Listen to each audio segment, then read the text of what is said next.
This is Brett Waltemath of Star Watch Media here at the MGM Grand Hotel and Casino in Las Vegas, Nevada for the UFC 130 fight between Rampage Jackson and Matt the Hammer Hamill. This time I'm going to turn it over to Strikeforce CEO Scott Coker, who has some really fun announcements. Scott? Great, thank you. Appreciate it. First of all, thank you for coming. Exciting time for Strikeforce. The announcement that the number one announcement is Fedor Emelianenko's next fight will be confirmed for July 30th at the Sears Center in Chicago against Dan Henderson. And that fight will be at a catch weight of 220 maximum. The second announcement we have to make is that we've secured a new media distribution deal with HDNet to handle the undercards, starting with the June 18th fight card on the Alistair Overeem versus Fabricio Verdum card. It'll be HDNet Live, and that will feature the KJ Noons fight. KJ Noons will be fighting Jorge Masvidal, and Justin Wilcox will be fighting Jay-Z, and then we'll have a couple other fights announced after that. So it's going to be an exciting fight card on the undercard of June 18th as well. And then the third thing we have to announce is on July 22nd, the start of the Pearl at the Palms Casino, Strikeforce Challengers, that will be the new home, and the main event will be Roger Bowling versus Bobby Volker. So from now on, after the June 24th, I believe, fight card in Kent, Washington, all the fight cards will be at the Pearl at the Palms for the rest of the year and into next year for the Challenger Series for Strikeforce.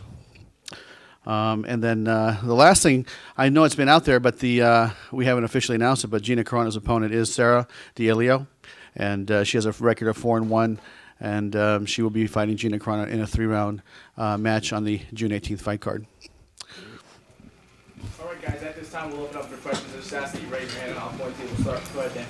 With the HDNet deal, Scott, will it be all the prelims or just select one? It'll be all the prelims. Mm-hmm. Yes. And Dave, do we have a sheet on that yet? Okay. So like 2-hour show type of a thing? Yes, I believe it's a 2-hour show. Okay. And what is the distribution for the July 30th? Is it going to be pay-per-view or Showtime? The July 30th will be live on Showtime.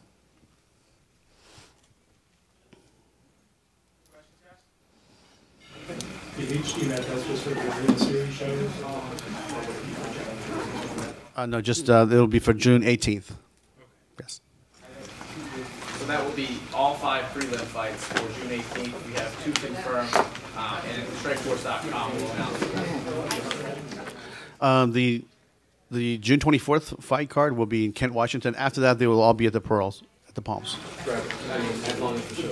Yes, yes, that's going to be the home of Strikeforce Challengers from here on forward.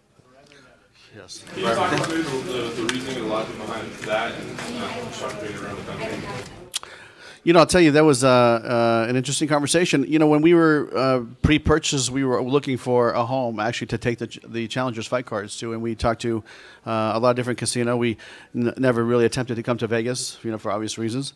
And you know, but they have a relationship, and I know that the Palms wanted to have fights and more than they're currently getting, and so it seemed like a win-win relationship. So we're going to go there and make that our home.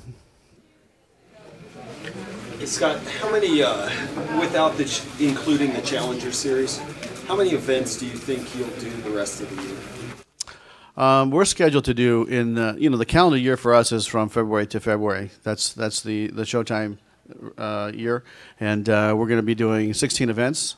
But you never know. I mean, we could be possibly venturing into the pay-per-view business, you know, in the future. So it could be 17 or 18, but the minimum will be 16. Ron. Scott, can you talk about the decision to go back to the Chicago area? Obviously, that was the last place to do it. Something about that about the fans there.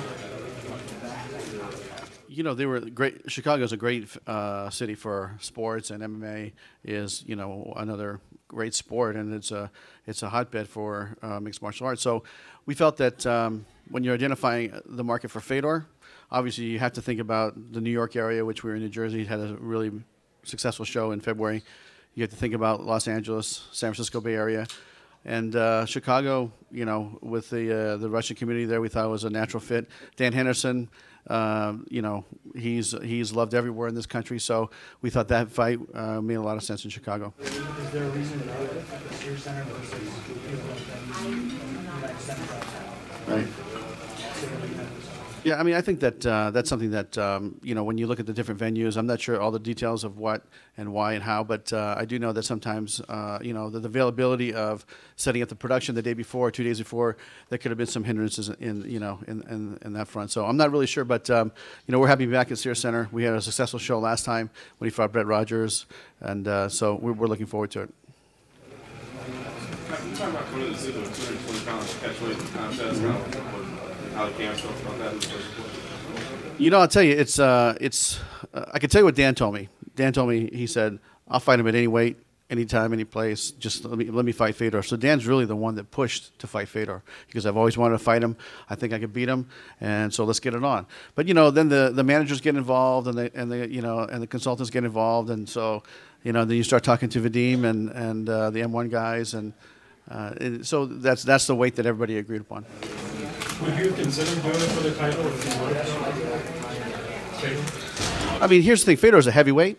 So, to ask him to drop to 205, I think his last fight he weighed 228 or 230. I mean, it's quite a drop. And so, we really didn't ask him that because we feel like he's a heavyweight.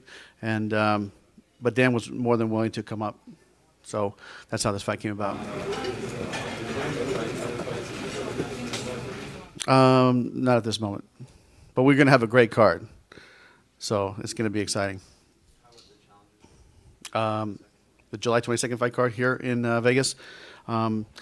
We are working on a couple of things. I know we have to just be patient and give you a couple of days, but we'll announce it as information comes.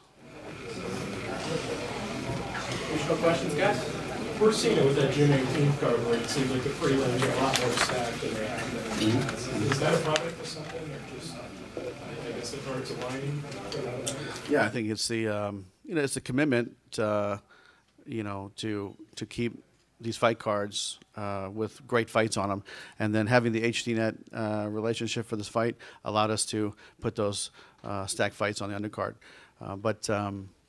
To have KJ back and have Jay-Z and Masvidal and Alistair and Gina, I mean, all these amazing athletes on the card, it's going to be unbelievable.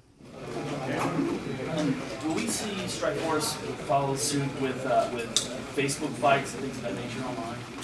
Right now, we have the commitment to HDNet, and our primary broadcaster is Showtime, so I think that's the plan for right now.